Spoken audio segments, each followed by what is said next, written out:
ابا جی، ڈیڈی اور پاپا کا فرق۔ جب میں نے ہوش سنبھالا اس وقت تمام گھروں میں والد کو ابا جی کہا جاتا تھا۔ اس دور میں ابا جی صرف بچوں کے لیے ہی نہیں بلکہ بچوں کی ماں کے لیے بھی خوف کی علامت ہوا کرتے تھے۔ ادھر ابا جی گھر پہنچتے اور ادھر گھر کے صحن پر سناٹا چھا جاتا۔ بچے گھروں کے کونوں قدروں میں دبک جاتے اور بچوں کی اماں سر پر دوپٹہ اوڑھ لیتی۔ ابا جی کے ہاتھ سے تھیلا وغیرہ پکڑ کر مقررہ جگہ پر رکھ دیا جاتا اور ابا جی چارپائی پر بیٹھ کر جوتے اتارتے، جنہیں فوراً ایک طرف اٹھا کر رکھا جاتا۔ پھر ابا جی کوئی حکم جاری کرتے تو فوراً اس کی تعمیل ہوتی۔ پھر ابا جی کو کھانا پیش کیا جاتا اور امی جان ان کے قریب بیٹھی رہتی جب تک کھانا ختم نہ ہو جاتا تھا، اور سب بہن بھائی بھاگ بھاگ کر انہیں کبھی نمک اور کبھی چٹنی مہیا کیا کرتے تھے۔ ابا جی کے غسل سے پہلے امی جان غسل خانے کا معائنہ کرتی اور وہاں ڈبہ، تولیہ، صابن وغیرہ ہر چیز رکھ دیتی، اور پھر ابا جی کے کپڑے استری ہوتے۔ ابا جی جب دفتر جاتے تو امی ان کو دروازے تک رخصت کرنے جاتی، اور ابا جی کے روانہ ہوتے ہی گھر میں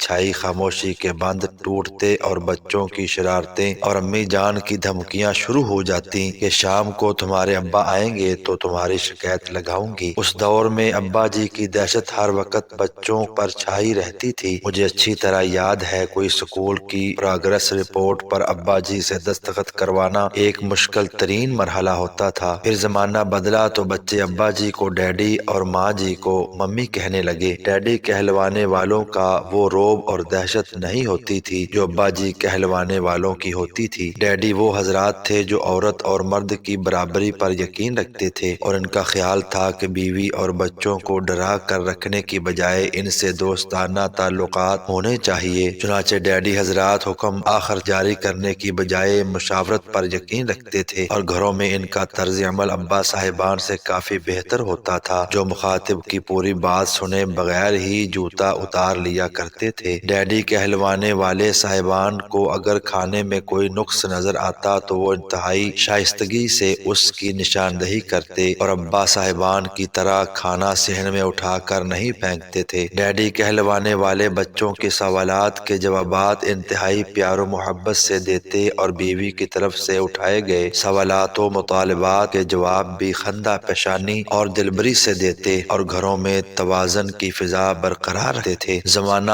اور آگے بڑھا اور ابا صاحبان کو پاپا اور والدہ کو ماما کہا جانے لگا۔ یہاں سے گھروں میں ایک بڑی تبدیلی آنا شروع ہوئی، اور گھر میں حکمرانی کا تاج پاپا کی بجائے ماما کے سر پر سجایا جانے لگا، اور پاپا کی حیثیت گھر میں ایک عام شہری جیسی ہو گئی۔ پاپا صاحبان جب دفتر سے گھر واپس آتے ہیں تو ان کی طرف کوئی متوجہ نہ ہوتا۔ ماما ٹی وی دیکھتی رہتی ہیں اور بچے موبائل فون پر ایس ایم ایس کرتے رہتے ہیں۔ پاپا حضرات کپڑے وغیرہ تبدیل کر کے کھانا مانگتے ہیں تو ماما کہتی ہیں ذرا صبر کریں، ڈرامے میں وقفہ آتا ہے تو کھانا دے دیتی ہوں۔ اگر پاپا مصروف زیادہ بھوک لگی ہونے کی شکایت کرتے ہیں تو ماما کہتی ہیں کہ دفتر سے نکلتے ہی فون کر دیا کریں، میں کھانا گیٹ پر ہی رکھ دیا کروں گی۔ اس جواب کے بعد پاپا دبک کر بیٹھ جاتے ہیں اور ڈرامے میں وقفے کا انتظار کرتے ہیں۔ خدا خدا کر کے ڈرامے میں کمرشل بریک آتا ہے تو ماما بھاگ کر کچن میں جاتی ہیں اور کھانا لا کر شوہر کے سامنے یوں رکھتی ہیں جیسے وہ پیش نہ کیا جا رہا ہو بلکہ اسے ڈالا جا رہا ہو، اور شوہر کے ہاتھ سے ٹی وی کا ریموٹ جسے شوہر نے بیوی کی غیر موجودگی میں اٹھا لیا ہوتا ہے واپس جھپٹ لیتی ہیں اور بولتی ہیں ابھی تو بڑا بھوک بھوک کا شور مچایا ہوا تھا اور اب خبریں سننے کی پڑ گئی ہے، چپ کر کے کھانا کھاؤ۔ اور اگر پاپا کھانے کے بعد ٹی وی کا ریموٹ دوبارہ مانگتے ہیں تو ماما کہتی ہیں کہ چپ کر کے جا کر سو جائیں، اور یوں پاپا حضرات دم دبا کر سونے چلے جاتے ہیں۔ آج کے پاپا کی حیثیت اے ٹی ایم مشین سے زیادہ نہیں رہ گئی، اور میں یہ سوچتا ہوں کہ کہاں کل کی وہ ابا جان اور کہاں آج کے پاپا، زمانہ کیا سے کیا ہو گیا، اس میں قصور کس کا ہے؟ ایسی اچھی ویڈیوز دیکھنے کے لیے چینل کو سبسکرائب ضرور کیجیے گا۔ اللہ حافظ۔